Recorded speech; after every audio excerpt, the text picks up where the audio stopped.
स्वागत है आप सभी का हमारे YouTube चैनल शिक्षा नीति में। आशा करता हूं कि आप मस्त होंगे और अपने एग्जाम की तैयारी जबरदस्त तरीके से कर रहे होंगे। तो आज हम बात करेंगे एसएससी सीपीओ 2023 जिसका एग्जाम अभी अक्टूबर में हुआ है और जिसकी आंसर की आ चुकी है।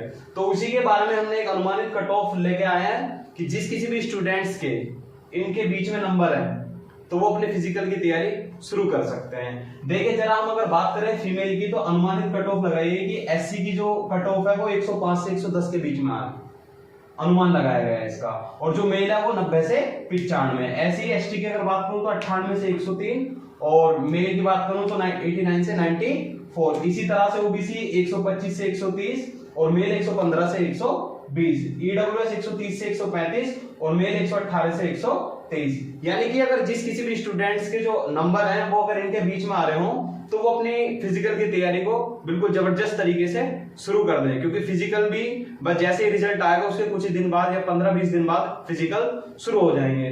बात करो अगर मैं अपने फिजिकल की तो मेरा जो फिजिकल है वो 7 फरवरी 2023 को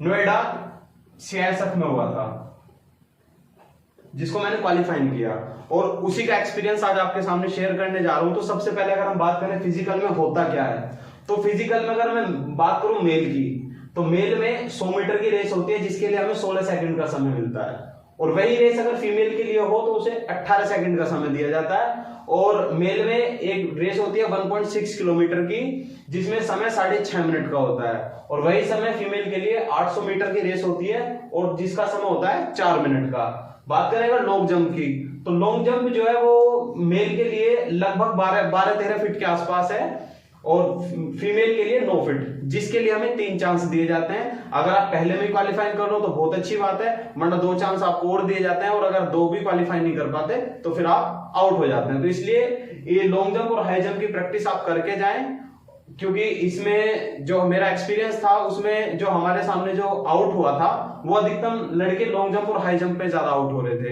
1 या 2 लड़के आउट हुए थे, इसमें रेस में तो बहुत कम थे, क्योंकि बात करें टाइम की तो ये लगभग 6 मिनट 30 सेकंड का टाइम होता है, जिसमें 1-2 सेकंड ऊपर नीचे हो तो वो चल जाता है।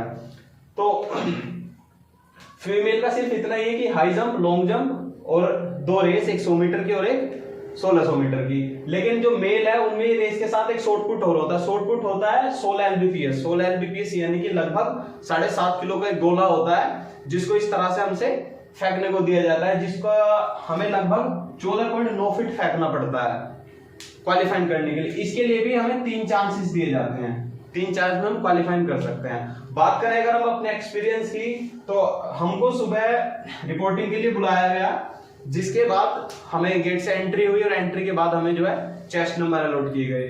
चेस्ट नंबर के साथ साथ हमारे ग्रुप बना दिए गए और ग्रुप के बाद हमारा जो सबसे पहला काम हुआ था वो हुआ था 1600 मीटर की रेस हुई थी, 1.6 किलोमीटर की रेस हुई थी। रेस अगर बात करें तो जो ये ग्राउंड था सीआईएसएफ का, वो ग्राउंड पे ना होकर उन्होंने सड़क पे रेस कराई थी और ग्राउंड से और अगर सड़क पे रेस कराया जाए तो शायद बहुत फर्क पड़ता है। तो सड़क पे टाइम आ जाता है आराम से, लेकिन ग्राउंड पे थोड़ा मेहनत करनी पड़ती है।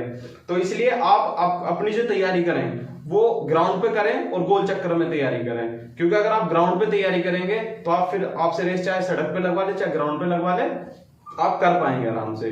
तो आप अपनी तैयारी को अभी से ही शुरू कर दें, थोड़ा थोड़ा करोगे तब जाकर आप उस लेवल तक पहुंच पाओगे। तो इसके बाद 1600 मीटर की रेस के बाद लगभग हमें ज्यादा टाइम नहीं दिया, सिर्फ 1 या 2 मिनट का टाइम दिया था। तो उसके बाद तुरंत उनसे 100 मीटर का शूट लगवाया गया जिसमें 16 सेकंड का समय था और 100 मीटर के शूट के बाद तुरंत ही 5-10 मिनट के बाद तुरंत फिर लॉन्ग जंप और हाई जंप के बाद फिर शॉर्ट पुट हुआ था। शॉर्ट पुट के बाद फिर हम सबको एक लाइन में बिठा दिया गया और फिर वहीं से चेक हुआ हाइट, वेट और चेस्ट।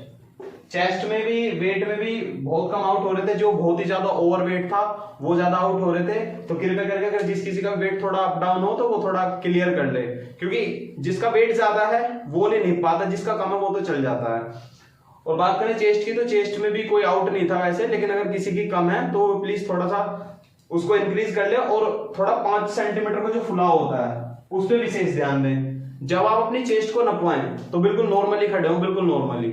ज्यादा मतलब एक्स्ट्रा उसे भरने की कोशिश ना करें, सांस भरने की कोशिश ना करें उसमें। लेकिन जब नापने की बारी है तो आपका फुलाव जो कम से कम 5 सेंटीमीटर का होना चाहिए, क्योंकि इसमें भी 1-2 केस आउट हुआ था।